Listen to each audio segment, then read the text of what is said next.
बिस्मिल्लाहिर्रहमानिर्रहीम। अस्सलाम वालेकुम। मैं हूं शाहिद नज़ीर और आप देख रहे हैं मेरा यूट्यूब चैनल मेरे संग। दोस्तों, आज हम आपको बताते हैं कि मुआहदा लौज़ान क्या है, इस मुआहदे के करने से तुर्की पर क्या असरात पड़े, ये मुआहदा कब पूरा हो रहा है और तुर्की इतना ताकतवर मुल्क कैसे बना।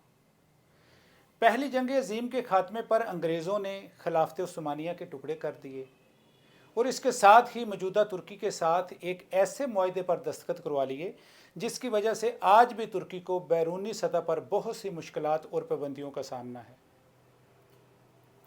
इस मुआहदे को अमन का मुआहदा भी कहा जाता है, लेकिन इस मुआहदे को लौज़ान से मंसूब करने की वजह यह है कि इस मुआहदे का क़याम 24 जुलाई 1923 को तकरीबन 6-7 माह की तवील कॉन्फ्रेंस के बाद स्विट्ज़रलैंड के शहर लौज़ान में अमल में लाया गया।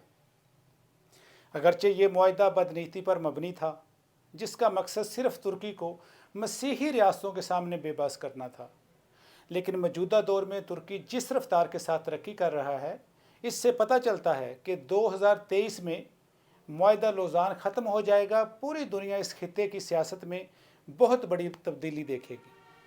तैयब उर्दगान हमेशा से पाकिस्तान में बहुत मकबूल रहे हैं और उनकी मकबूलियत की वजह उनकी सच्चाई और ईमानदारी है, लेकिन जब 2015 में उनके खिलाफ तुर्की में फ़ौजी बगावत हुई और उस बगावत के ख़िलाफ़ कामयाबी हासिल करने के बाद वो पूरी दुनिया में बहुत मकबूल हो गए।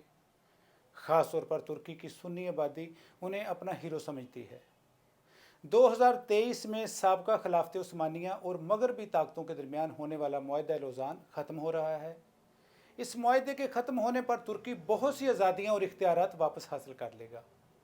मुआहदा लौज़ान के मुताबिक तुर्की अपनी सरजमीन से मादनियात और ख़ास तौर पर पेट्रोल नहीं निकाल सकता।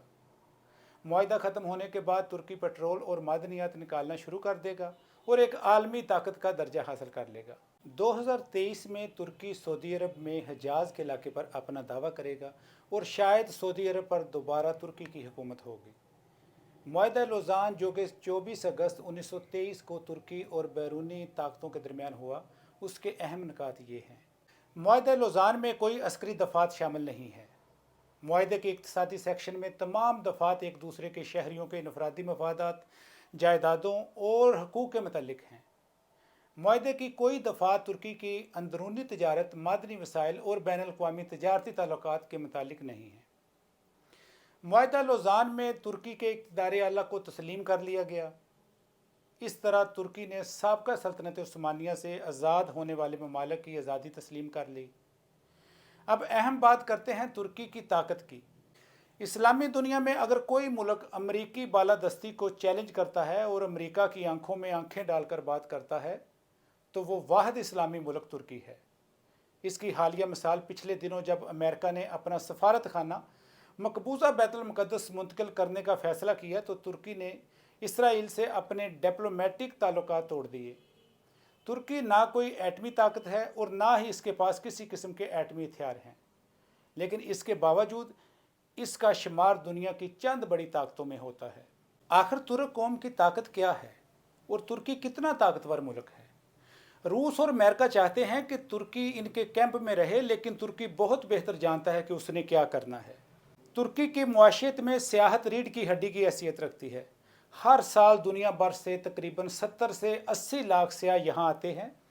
इसके अलावा तुर्की में गाड़ियों, इलेक्ट्रॉनिक्स और टेक्सटाइल की सनत ने भी बहुत तरक्की कर ली है।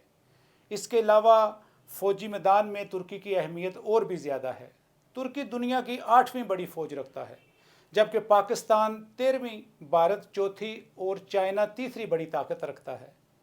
नीटो का रुकन होने की वजह से कोई भी मुल्क तुर्की को नुकसान नहीं पहुँचा सकता।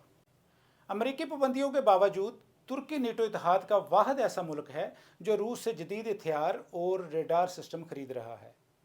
तुर्की मुसलमान मुल्कों में भी ख़ास अहमियत रखता है। जब अमरीकी सदर ने बैतुल मुक़द्दस को इसराइल का दारुल हुकूमत तस्लीम किया, तो तुर्की के सदर तैयब उर्दगान ने तमाम मुस्लिम ममालिक का एक इजलास बुलाया और बैतुल मुक़द्दस को फ़लस्तीन का दारुल हुकूमत करार दे दिया। तुर्की के इस इक़दाम ने तमाम मुस्लिम ममालिक के दिल जीत लिए। पाकिस्तान को तस्लीम करने वाले ममालिक में तुर्की सफ़े अव्वल में शामिल होता है। तुर्की दुनिया इस्लाम का वाहिद मुल्क है जिससे हमारे इंतहाई गहरे मरासम गुज़श्ता 70 साल से तसलसल से कायम है। तुर्की और पाकिस्तान में दोस्ती का बाज़ाब्ता मुआहदा 1951 और बाहमी तावन का मुआहदा 1954 में वजूद में आया।